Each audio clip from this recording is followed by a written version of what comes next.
சஹ்ரான் உள்ளிட்டோர் புலனாய்வு பிரிவினரால் பயன்படுத்தப்பட்டனர். Rhino ரூஃபிங்கிடமிருந்து rhino premier roofing தீர்வுகள்.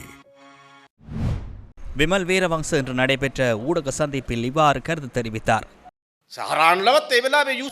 LTTE தொடர்பான தகவல்களை பெறுவதற்காக அந்த சந்தர்ப்பத்தில் சஹ்ரான் உள்ளிட்டோர் புலனாய்வு பிரிவினரால் பயன்படுத்தப்பட்டனர்.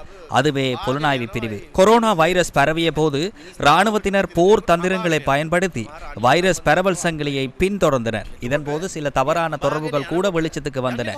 இவ்வாறான ஒரு தேடுதல் முறைமை உலகில் வேறு எங்கும் இடம்பெறவில்லை. போரில் பயன்படுத்தப்பட்ட கோட்பாட்டை உளவுத்துறையினர் பயன்படுத்தினர். இவ்வாறு உலகில் எங்கும் நடக்கவில்லை. அடுத்ததாக கோட்டாபய ராஜபக்சவையே எடுக்க வேண்டும். அதனாலேயே அரசாங்கம் குட்டைக்கால் கொண்ட ஒருவரை அங்கிருந்து எடுக்க முயற்சிக்கின்றது.